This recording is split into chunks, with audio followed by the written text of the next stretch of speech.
Hi, good morning, everyone. Welcome to TSS on this rainy Sunday. Thanks for being here today. Today, we're going to have our Sunday lecture delivered by our friend Marco with the theme Understanding God. But before we start, we're going to have our initial reading by our friend Daniel.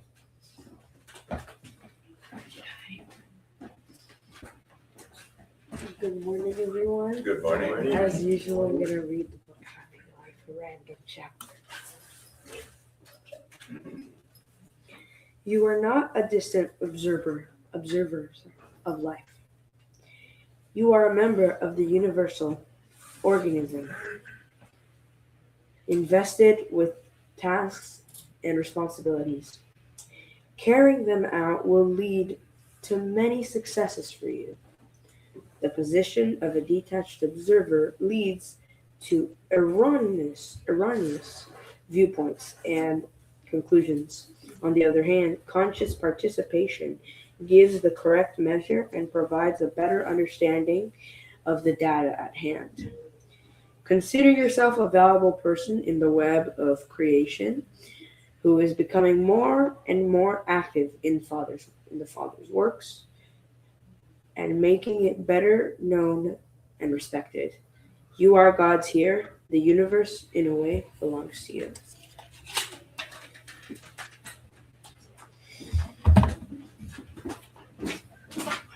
Thank you, Daniel. And now we're going to go for our initial prayer. So I invite you to close your eyes and elevate your thoughts to our Master Jesus, to God. And let's be thankful for this opportunity of being gathered here today with the goal of learning the words of Master Jesus and the teachings that are so valuable to us. May our minds and our hearts be open to the teachings of today, and may they valuable to us and contribute to our participation in the evolution of this planet. May you guide our friend Marco be delivering the lecture today, and may he be inspired by the good spirits that are surrounding us. Thanks so much, and so be it.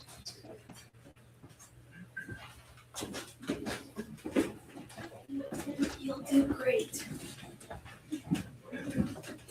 Good morning, everyone. All right, so it's very nice to be back here and to see all of you again, and our friends that are following us on the internet. Thank you for joining. Thank you for being here with us today. Today we're going to be talking about something. I know we've been talking about Jesus this month, some basic aspects of Gospels, and today we're going to be talking about very fundamental, very basic understandings of God and Jesus, and then Spiritism, and how we connect all of this together, right? And we're going to be doing that through some of the stories about that we hear from Umberto Campos and others, from the Gospel directly, and a little bit from science too. So we're going to try to combine all those things together to strengthen our understanding of what God is and what God means to us, not only in Spiritism, but in every religion, right? Because God is universal. God is not bound to our laws, our understanding, right? He's the source. God is the source of all knowledge and understanding, right? So that's kind of the principle that we're going to discuss today. And we're going to start with a small passage from the book Boa Nova from Humberto de Campos. And this, by the way, is a great, excellent reading if you guys want to read short stories that are very impactful, right? And on chapter 19, there was this gathering. Jesus and the apostles were gathered together, and John was talking and asking questions to the master. Because this types of gatherings, they're not described, right, in the main Gospels that we get from the Bible. But as you can imagine, like at that time, they would be together all the time. So every minute was an opportunity for teaching, right? For Jesus to teach everybody, including the apostles, right? So John had a question to Jesus. asking about Master, sometimes I have a hard time um, establishing a connection with God.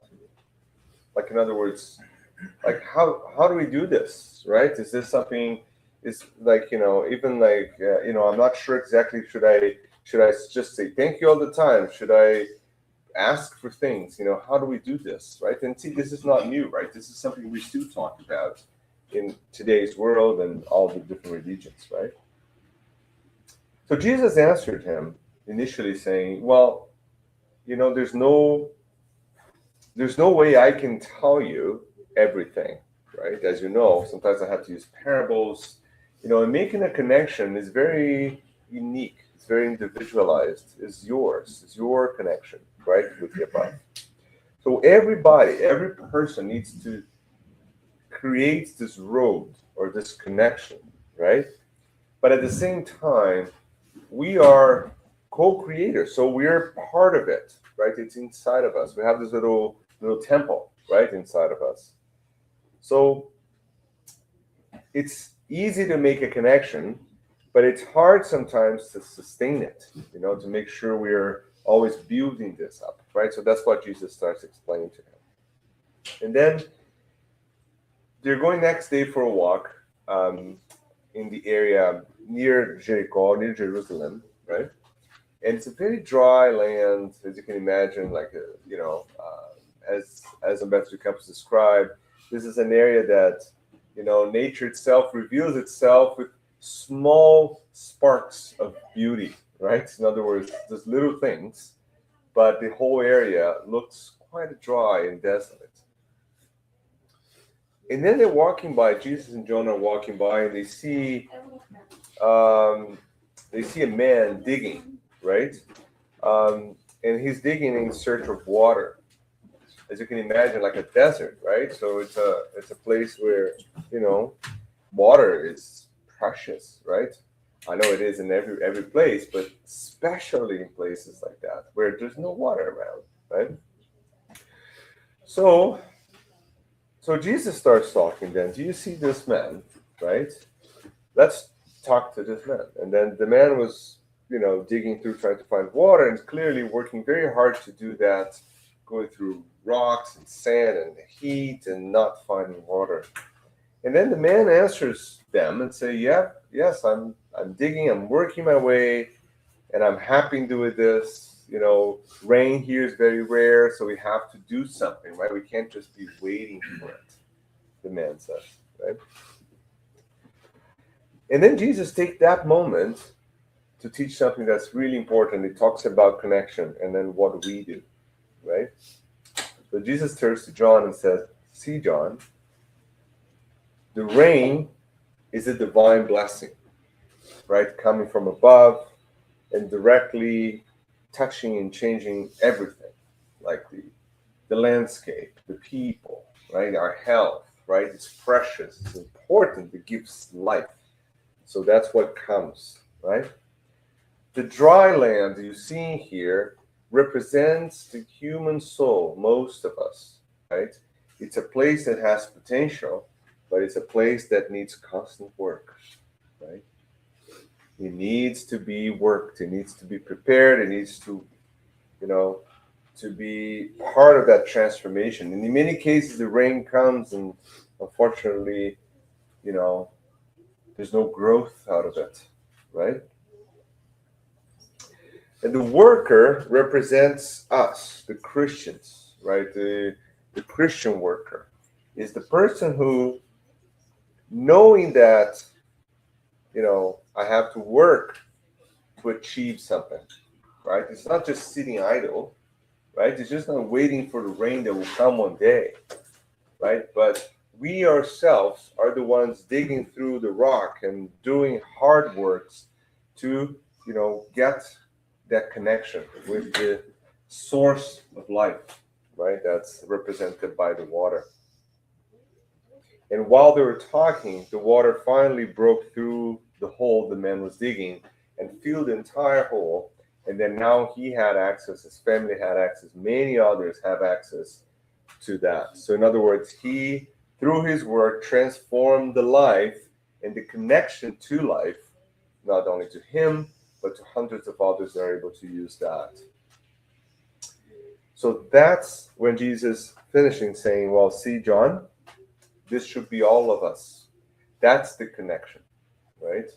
The connection is not only just saying empty words and, saying beautiful things. It's actually working to achieve something good, not only to us, but to other people, right? So in summary, Jesus was teaching us a message, and again, teaching, I can just imagine, like walking beside Jesus, and every single thing around will be an opportunity for this incredible teachings, right? But he was telling us that if you really want to make a very strong connection with the Creator, you have to work through the laws that govern our creation, right? The law of love, law of work, right? Law of progress, right? So we have to actually act, right? So that's what Jesus is telling us. And Jesus was the prime example of that. So when we're here in Spiritism and we're studying Jesus, right? What we're doing is that seeing someone who is representing not only by his words, but through his actions and thoughts, what it means to have faith and to love God and to to connect.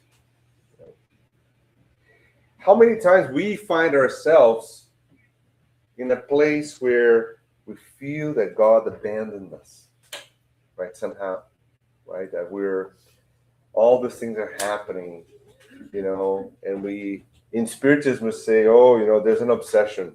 I don't know, right? Someone is doing something, right? But not us. Like, for me, no, I'm perfect. I go to Spiritist Center every Sunday, right? Like, I fix the thing here, connect the cables. I'm doing good. It has to be something else, How many times, like even in other religions, right, that believe in punishment, right? So they will go in and say, I'm being punished by God, God is like whacking some sort of mystery rays into me that make me feel the pain, we have a kids. I don't know if we have a kids group in here. If you guys want to have the kids in there, yeah, they're here. If you wanna try it out, okay. Yeah, come in there. Yeah. It's okay if you guys can stay. It's totally fine. You can stay or you can go. It's totally fine, whichever you feel comfortable. Okay. So there's always this concept in our minds, right, of Jesus and God, and sometimes we feel like we're disconnected, right? We feel like whatever's happening, we're not connected. We're felt alone, right? And very few times we look at ourselves and think, so what am I doing, right, to feel this way? So that's also why the idea of the worker, it's so important. But interestingly enough, the God's blessings, right here, God's blessings are continuous, they're constant, they're endless, and they keep coming. So most of the times that we feel we're disconnected or we feel like, God is punishing us or something like that, very often we're the ones that are not establishing that connection, right? We're the ones that are sheltering ourselves or hiding or blocking it, right? Or creating scenarios where we feel, that sensation that things are not happening the way we feel like happening, right? And that's always a time for reflection. And it's always a time for us to rethink what it means to have faith, right? And to connect to God. And what is God? Right? Particularly if we come from traditions where God is some sort of the super powerful being that can punish people, that's harder because then we have to make that image disappear first so we can build the God that is true, completely powerful, peaceful love, everything good, right? It's a difficult transition sometimes. Yeah. And there are some books that can explain this in such a nice way. For example, we're studying this book, Planetary Transition. We do it every Monday night online. And that book, for example, shows how hard it is for some individuals who discarnate or die, right, in our physical world. And when they go to the other side, if their beliefs are beliefs or heaven and hell kind of things, like, oh, I'll go to hell or I'll go to heaven, depending on what I've done, how hard it is to remove those ideas from them and allow them to understand that when we discarnate, we're still ourselves and we still have to do things right and we still have to deal with our mistakes and life goes on, right, in the spiritual world. It's challenging. So understanding God is very important. And I usually try to bring, like learning from what Jesus, the way Jesus is teaching here, I always try to bring things in a very common daily thing so we can kind of get a little bit of a sense of God, right? Not God, that old man kind of human figure that, can be angry sometimes kind of thing. No, that's not God, right? Let's think about us first and then we can project that, right? So when we see our kids making mistakes, right? Let's imagine a scenario that one of our kids or someone if you don't have kids or someone you interact with is making mistakes and you have to somehow correct the path, right? You have to somehow show, well, this is not maybe the right way of doing it, right? I'm pretty sure all of us here now will understand that there's different ways of doing that, right? From like losing our minds and yelling and doing things in really, really strange ways. Some people still do that, right? Being aggressive, right? Or other ways, for example, showing by example and say, hey, let's not look, let's try this. Let's with love, with care, right? We redirect, right? We make sure they understand that they're good. They're just making mistakes. That they're not their mistakes, There's some good ways. So if you imagine that there's a spectrum from like a really negative way of correcting to a really good way of correcting, at the end of that spectrum, that's going to be God. Perfect. Right? So if I'm able to understand that I have to be kind to others to help them, God is the utmost end of that rule. Right? So he's perfectly just and good. Right? So God would never punish us. Why? He'll teach us by giving us the chance of doing it again and doing it better. Right? So my mistakes are my mistakes alone. I have to fix them. Right? And we unfortunately tend to, every time we feel the consequences of our actions, we try to project it to something else. It's the obsessor spirit, right? It's another person, right? It's my boss' fault, or it's something that happened in my childhood. You name it, right? There's always an explanation for it. And sometimes people say, well, this is God's way of punishing me. No, God's never punishing anyone, right? We are the ones dealing with our own actions and reactions and our consequences. And if we understand that, it makes so much easier for us to move on, just like kids, right? When you take a young kid and they're about to do something really bad and you have to do something, right? You have to take away whatever they're carrying, or you have to say, no, you cannot go through that door because that's a dangerous place. They'll cry and yell, right? That's the response, right? That's us, spiritually speaking, in relationship with God. We still have that same relationship with God. Whenever we do something and obviously what we're doing is not a good thing and we're kind of slightly nudged to not do that, we're going to rebel against the world. Say, no, oh my God, look, God's punishing me, this is so much suffering. I can't take this anymore. Not realizing that it's just a consequence of my own action, right? And God, at the opposite, is trying everything in the whole spirituality is trying to help us, but we're blocking ourselves from that help. But it's an interesting relationship because then we're going to pray and we're going to say, God, please help me, right? Not realizing that we are being helped already, and not realizing that the help that I want is not the help that I need. That's a tough one, right? I'll take the kids example again. You know, just imagine like a very strange scenario, right? Where your kid wants to install an app that will, for a fact, mess up their brain. Fact, there's studies on that. Social media, for example, it happens, right? It's known, it's a fact. There's clearly evidence of negative consequences of young kids using social media. It's a fact. But they want to do it, right? And then you're like, no, can't do it. You know, you decide your rule. If you want to allow it, that's fine. But I say no. Then I say no, right? There's going to be this outburst of like, no, this is horrible. You're affecting my life, you know, blah, blah, blah, blah, blah, blah, right?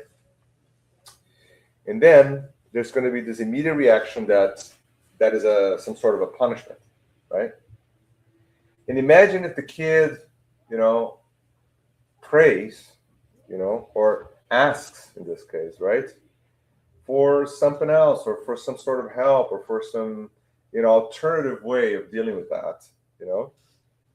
So, you know, I wish I had my own room and my own computer so I can deal with everything I want. That's the prayer, right? That's you praying, right? That's us praying, right? I want my own room and my own computer so I don't have to deal with this.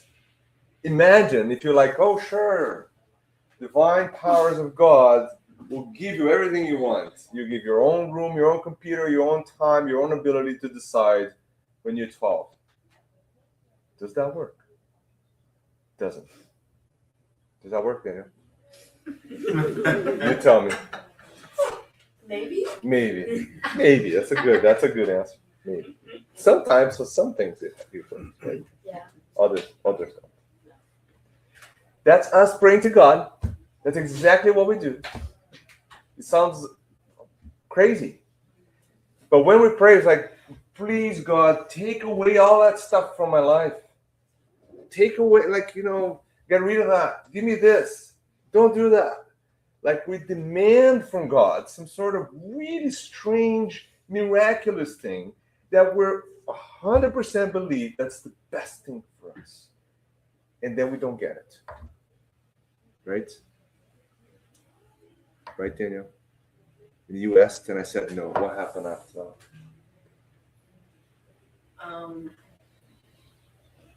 You feel great? You feel a little bit frustrated, maybe? Right? That's us. And then we're going to say, God, give me all of this. And then it's like, right?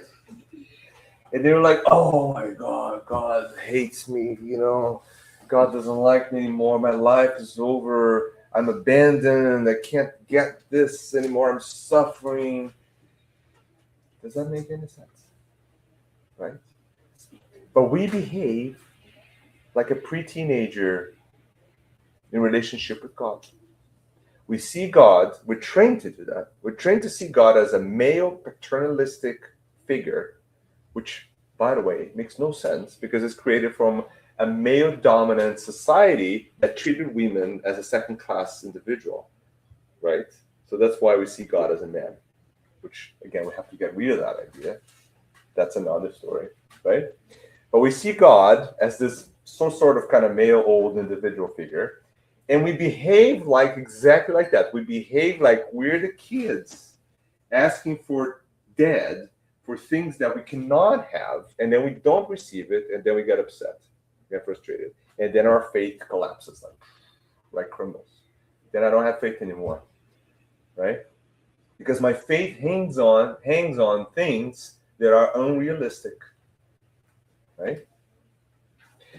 So breaking that paradigm is something so critical to understand God. So that's the whole concept of today, right? Starting with the basics, starting with understanding that God is not an old dad, right? God is perfect. God is beyond any of our understanding of humanity. We can't even, so much so we can't even describe what God is, right? It's not a person, it's not energy, it's not power, none of those, because those are all created by God. I can see God through the creation, but God is not the creation, right? Like whoever painted those beautiful paintings in the back of the room, they're not the painting, right? I can see the skills, right, of someone, but they're actually not the final work. That's another problem with God, because we try to somehow believe that God is contained within its own creation, which makes no sense, right, if you think about it. And God not being this dad-like old figure, right, with long beard and superpower for raising their hands kind of thing, makes it a lot easier for us to understand that if God is perfect, and that's a principle, right? He's supremely just and good and perfect, and you won. No matter almost every religion that believes in a single God, that's obvious. There's no argument, right, about this. So much so that when Allan Kardec writes the gospel, that's the first thing he says. That's it. I'm not here to describe technicalities of history about what's going on, right? I'm here to talk about principles of love, which are universal, right, and come from one source, which is God, right?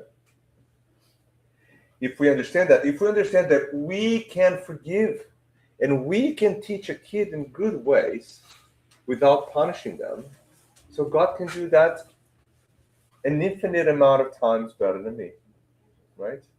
So all that concept of punishment has to disappear from our minds. That's the first step, right? If God is indeed perfectly, supremely just and good, then everything God does is to support us, right? Is good for us. So when we don't receive what we really, really want, it's because we should not receive that. That's obvious. Like same thing I do with my kids, right? They may believe that that's exactly what they want and this is perfect for them, but I know it's not, and I'm not going to give it, right? And that's okay. It's part of learning, right? So that's the relationship we have, right? And if God is perfect, which we believe it is, then the rules cannot change, right? Because if you change a rule, then the rule was not perfect to start with, right? It's another concept. Because changing rules in the middle of the game is a human thing. It's not a God's thing, right? We change the rules all the time. Why? Because we're still learning how to make rules, right? So we make a rule that doesn't work at all, and then we go there and change it again and try to make it better, sometimes make it worse, and then we learn again. So humanity goes into this multiple little back and forths, right? That will eventually lead to us knowing more, right? But God doesn't do that because God is perfect. So the creation is perfect. So God created the law of gravity that governs all the relationship of all the bodies in the universe. Perfect. That's a perfect law. We don't need to change the law. We learned it through our own science, right? But it was already written and created, right? And it's perfect. There's no change to it, right? So question number 1 of the Spirit's book is, what is God? That's a tough one, right? Humanity has been trying to answer that question forever, right? And we're still not close of understanding it. But the spirits are going to say, God is supreme intelligence, first cause of all things. So if God is the first cause of all things, it comes to the concept of cause and effect, right? For every effect, there has a cause right before it. So if you see creation, universe, everything you look around that you see, oh, I have not created that, as humanity usually does, then by a fact, there has to be another cause for that. And then the Spirit's answer in a way that's very easy to understand is that, well, if you trace back in history everything, every fact, there has to be a single cause that generated all of those things, right? So that's God. See, it's not man, human, woman, this, energy, light. No, none of the descriptors are used because those are all part of creation, right? So what proof do we have of the existence of God? That's question number 4, Spirit's book. The axiom which you apply in all your scientific research. There's no effect without a cause. Search out the cause of whatever is not the work of man, and the reason will furnish the answer to your question. That's another very interesting way of understanding God, because even myself, when I started in Spiritism, I come from a 100% scientific background. That's all I do. That's my work. I go to, that's all I do every day, right? And I always had a hard time picturing and understanding concepts like God, right?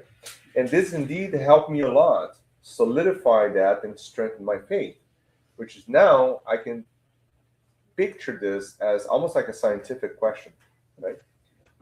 And someone in science is going to say, well, God doesn't exist. I have all these rules that explain everything. That's true. But that in itself is almost a proof that there's something that created all of that. Many people in science have that same question. Like even Einstein is reported to say that in a long time ago, that the fact that the universe is so comprehensible and followed by a small set of rules in itself is strange, right? And it points out to some sort of a single unified cause for those. The fact that I can derive mathematical equations that explain almost every relationship of every single type of matter universe, like the law of gravity, is in itself very strange and unique, right? If the universe was indeed created completely by chaos, right, randomness, right, creating a single unified rule out of chaos is very counteractive, like it's very strange, may not be impossible, but it's something that is very unlikely to happen. And in Spiritism, they bring this exact same concept to God and say, well, if you look at all the facts, so in other words, everything around us, and the fact that we can actually quantify and create rules that govern all those interactions, that in itself is a very strong support for God, which we don't know exactly what God is, but God being the creator, right? And if God is the creator, now our relationship changes even more, because now we are some sort of co-creators. What does that mean? Because we have the ability to change things, right? We can change our own home, the planet Earth, right? We can build things, right? So we're taking what the universe provides us and we're reusing it in ways that support our survival through science, right? So we're co-creators, right? We're co-creators by changing the world, but we're also co-creators by helping each other improve and grow, right? So we work in sync, right? We have free will. We have the ability to decide what to do. And that's really the most powerful thing God ever gave to us, is the ability to think and to decide using our free will. That creates two things. It creates an enormous potential for us to grow spiritually, morally, and also creates an incredible opportunity for us to fail, right? Because now we have the decision. It's us, right? But the way the humanity has grown and learned so far is uniquely supported by this ability of deciding freely or partially freely, right? What we can do, right? That's a very interesting concept, so we're going to get back to it. Okay? So question number 3 and then number 13, they continue saying, can we say that God is infinite, immaterial, immutable, so it cannot be changed, cannot be described by any material, it's all powerful and supremely just, right? And then the spirits are going to say, in this case, your definition is incomplete. Unfortunately, human language, so our language, is incapable of expressing ideas that transcend human intelligence. That's very smart, right? So we're trying to put down in words things that we actually cannot even comprehend, right? So that's a hard thing to do, right? So the spirits are very smart in a way of answering that, because they're saying, listen, I wish I could say more to you, right? But you don't have the means of getting that. And now I'm going to close that loop and go back to Jesus teaching to John, walking by the man digging the hole. That is exactly what Jesus said to John. When John asked Jesus, listen, can you explain to me how do I connect to God? Right? Jesus said exactly that. John, there are things that I can not say to most people. There are things I can only say to you guys, the apostles. And there are things that not even you are ready to understand. But I'm going to teach you. I'm going to teach you by using parables, and I'm going to teach you by looking at the example of a man digging a hole in the ground to find water in the desert as a way that you establish your connection through hard work to achieve, to reach the source of life, which is water. Right? The spirits are saying the exact same thing. Another proof that there is a unifying, unique God, all powerful and just out there, that all this knowledge derives from, right? Because no matter where you're pointing at, that information all traces back to a single source. And that happens in almost every religion, with different names, with different dogmas, with different concepts sometimes, but the essence is the same. The essence that we're all brothers and sisters in God is common to a very large number of religions. The concept that we somehow have to be better is a concept embedded in almost every religion, right? Now, the way you achieve that changes, though, right? The concept of you choosing to do good instead of do bad is a basic concept of almost all religions, right? The concept of having something above us, which is somehow more powerful than us, that somehow is involved in creation, is also a concept of almost every religion, right? Those are unique, and they're spread all over the world in different traditions, in different ways, right? So as this one, right? There are things that we're not ready yet to understand. But then the spirits continue. Nevertheless, you should understand that there are things that transcend the intelligence of most intelligent person. Things your language cannot define because it is limited to your ideas and your sensations. Right? And that's the Spirit's book, question 3, and then question 13. Okay? So so what is God then? Right? Because we're talking about what is God, we actually haven't answered that. Right? So we cannot describe God directly because we don't have the means or understanding to do that. But in the Spirit's book, Allan Kardec will summarize that in a way that it makes it a lot easier for us to understand. So the first is God is eternal. What does that mean? So if God had a beginning, neither God would have had sprung from nothing or would have been created by something. Right? So imagine that. So God cannot have a beginning or an end, right? Because if it has a beginning, it was created by something, right? Or we've had created by something that was there before, right? God is immutable. And that's interesting because if you believe that God is perfect, then immutability is part of perfection. In other words, if you reach a level of perfection, there's no change needed anymore, right? And if God was able to change the laws of the universe to address your prayer, then the universe would collapse, right? Because the stability of the universe depends on the perfection of the laws, right? Because we ask that sometimes, right? We ask We ask God to bend the laws so we can kind of escape from our consequences all the time, right? Yeah, we do that. I do that all the time. God is immaterial.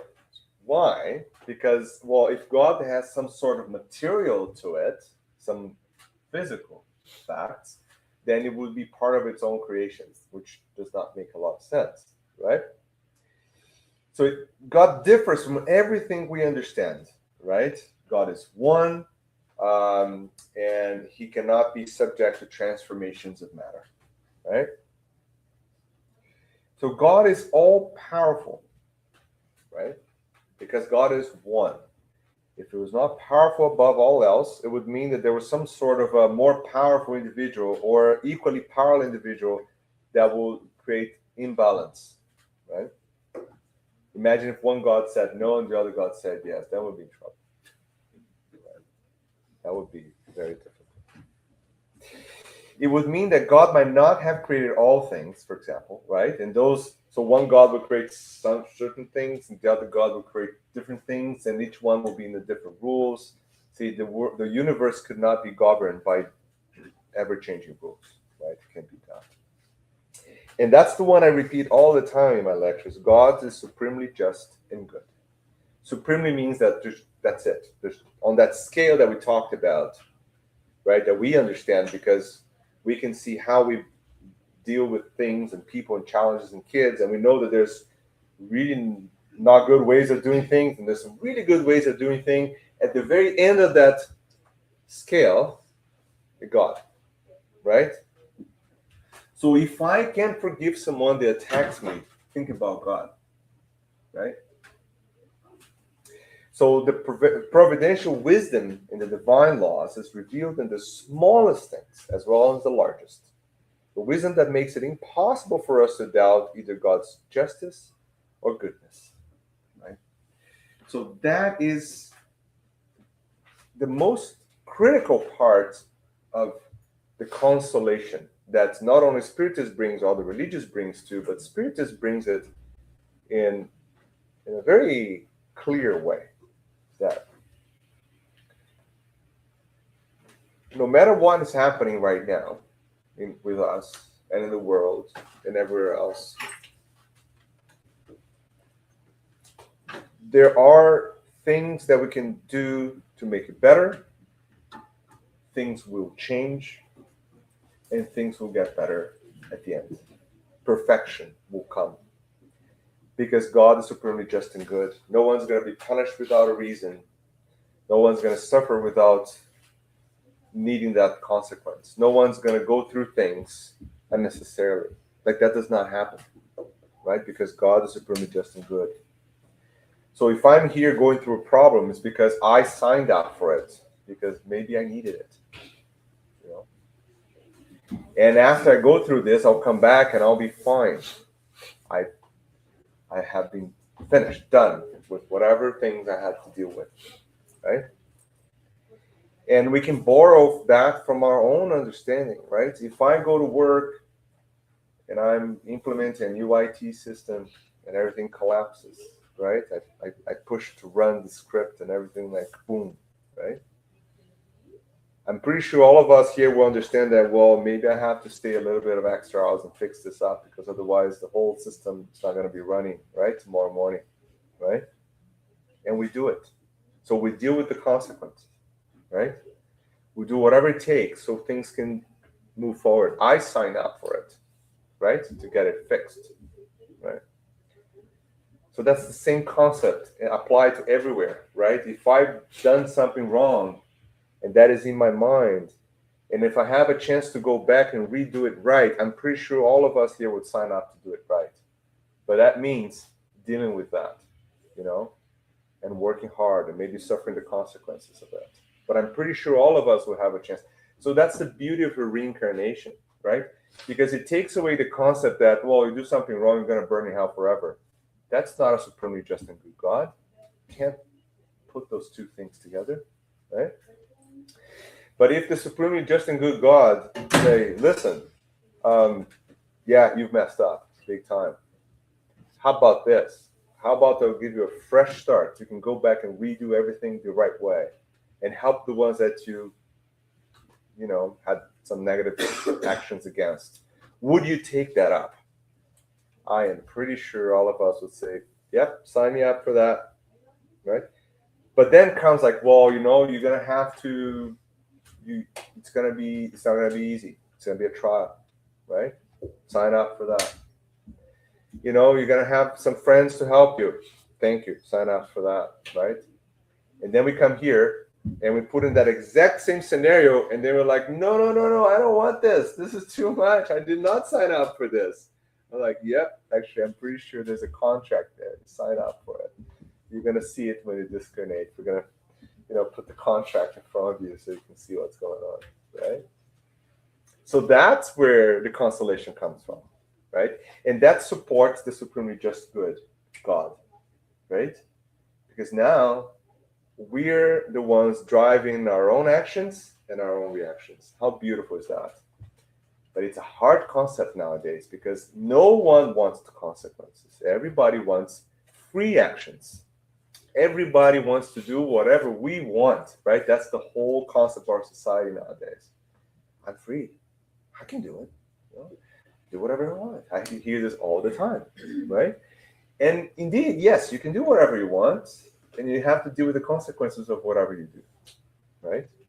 And the consequences might not be in this life, right? And that's where Spiritism comes in and gives us that extra knowledge to say, well, the consequence may come, the next one, and the next one, 2 and 3 times forward, right? You don't know, right?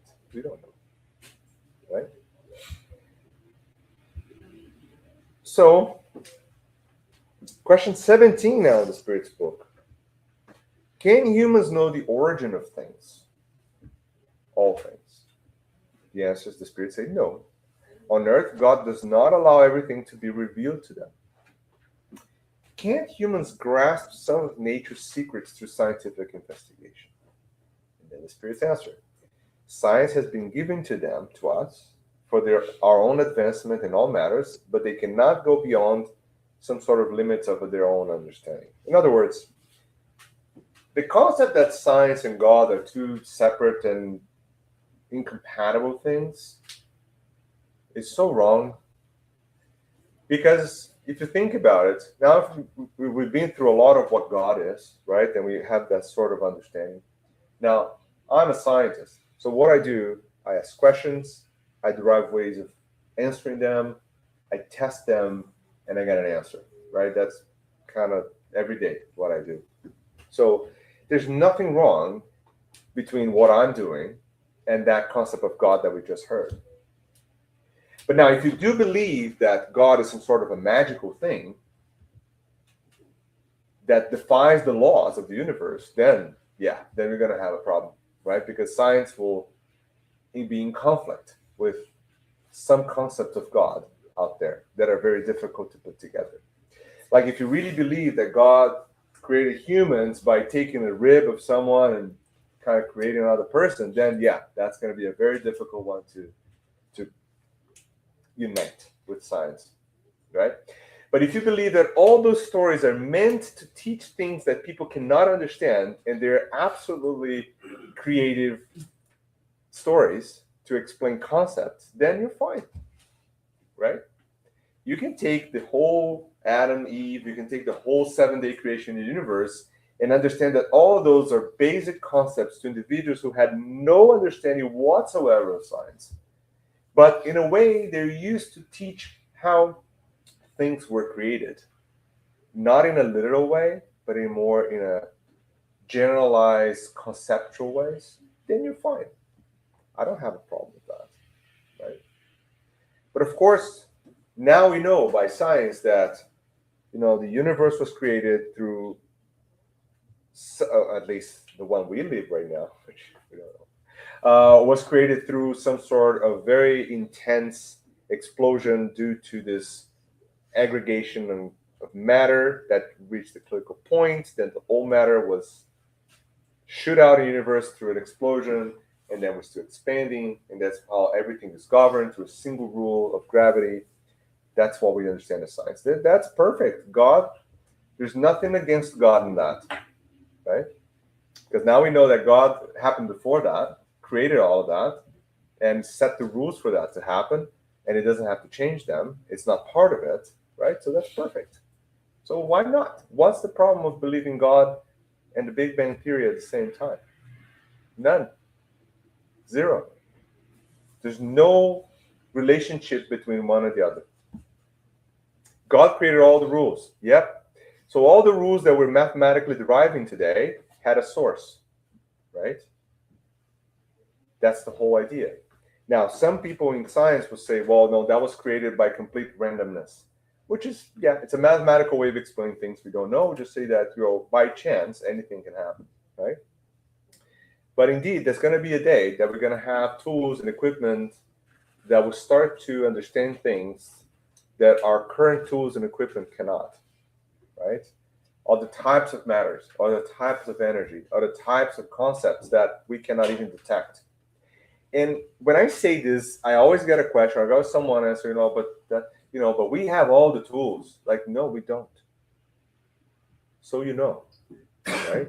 So we can calm down and see how babies we are in science, right? The whole apparatus you see in this room here will be burned. We will put to burn into fire if I turn on that LED blue light in the 1500s, right? That's an LED light, right? It's fine. Like, it's like, oh, of course, an LED light. What's an LED light? You guys know. It's a really interesting concept, right? That you can actually turn that little diode and makes visible light out of it in a particular wavelength, right? Can you imagine if that happened 300 years ago? We're talking about 300 years, right? We're like, oh, but now we have all sorts of detectors. Well, radiation, all different types of radiation, their non-visible radiation has just started to be discovered 50 years ago, right? But we think we know everything, right? And then 100 years from now, someone's going to realize that there's like 5 million different types of energy, whatever it is, out there. And they're going to look at us and say, oh, those guys are babies. Look, like, we're here like, oh, we know everything, We know nothing, right? Every day we discover something completely new. And, we just realized, we tested now, we finally were able to use the accelerators in Europe, right, the largest one, to show that the bosons, they do work, and they represent the weight of all matter, and you can isolate them from the nucleus. We didn't even know they existed 10 years ago, right? And we're, even the existence of the nucleus, like, we think, oh, we know so much. We know nothing. It's an empty space, right? All matter is basically an empty aggregate of electrons running around some positive charges. Think about that. That's all we know about matter. If you touch this wall, it's like, oh, this is a wall. But, no. It's just like a bunch of atoms lining up together. And between those atoms, there's spaces bigger than the city, proportionally, right? So God is perfect. God is supremely just and good. God is immutable, immaterial, is eternal, and created everything.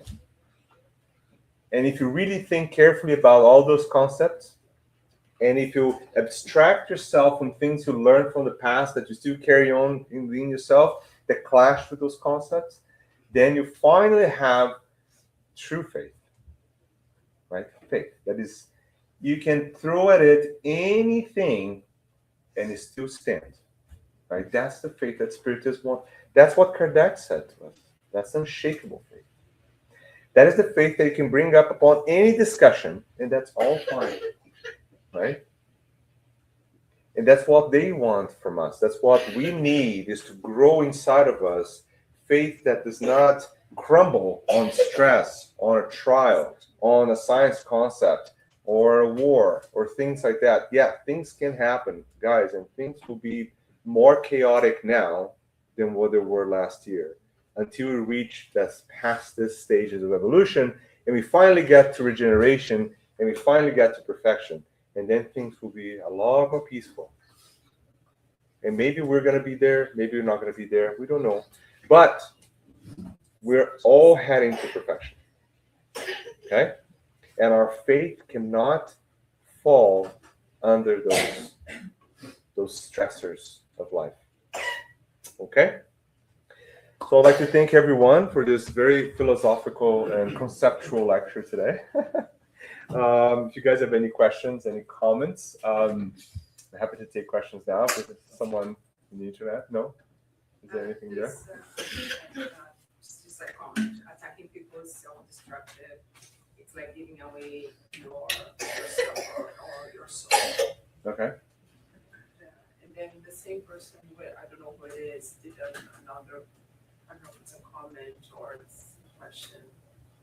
I find myself wondering if the rib that God symbolically took from Adam is the same rib that Longinus pierced with his spear.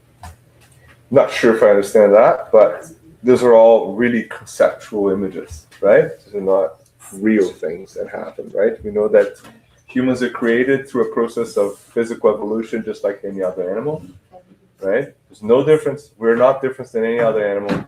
Actually, our genes, believe it or not, our genes are almost identical, 99.90 something percent between all of us. So, you know, we're all the same, right? And between us and other mammals, the difference is surprisingly tiny, right?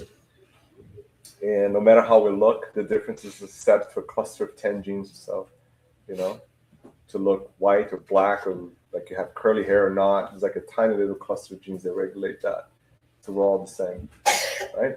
So, and yes, we're not created magically. We're created by a very organized process of evolution that happened on this planet, and I'm sure happened in other places in the universe. And one day, this life existence as physical bodies like this will also disappear because our planet will eventually change, that will not sustain life, and we'll continue living in another way. So all good. God's perfect. Remember, really just and good. Yeah, good. Any other questions? No? Yes. There is a concept of physics. Yeah.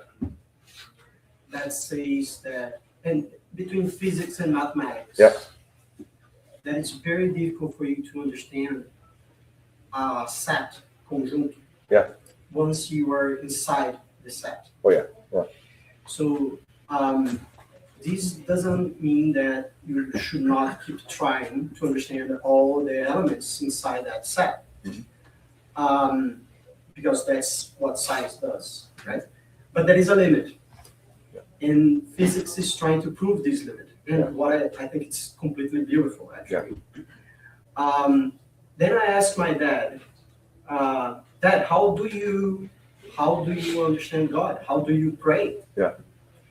And my dad, that was a very humble man. He mentioned, I always pray for a tree. Because tree, for him, Yeah. is a picture of nature. Okay. Something pray to God, Yeah. my God. Yeah. I think actually it's to concatenate those two elements. Actually, it's very beautiful, right? Yeah. So, I think simple all we have to do is to identify what give us Yeah. the something that is meaningful for us. correct. Right. Yeah. And it's interesting because that concept is so interesting because theoretical physicists have been driving the knowledge of humanity for a long time. And you have the spirits that come sometimes, they have obviously their spirits equipped with an incredible ability of intelligence and all that. And they come and they derive equations that prove concepts that takes us sometimes 30 years to actually create an experiment and prove it, right?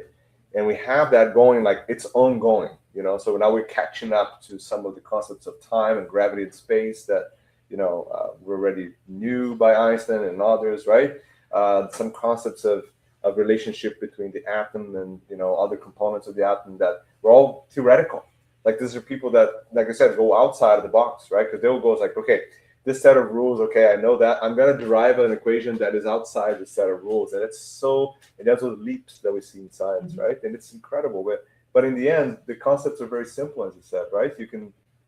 God is, it's your connections, unique, right? It's something that it's difficult to explain, but it's easy to feel, right? So, and it's, yeah, that's a beautiful concept. Yeah. Good. Okay. Perfect. Okay. So thank you all. That's all we had for today. We're gonna get ready now for our passes, okay? And I want to say bye to all our friends that followed up with us on the internet. And the passes are just transfusions of good energy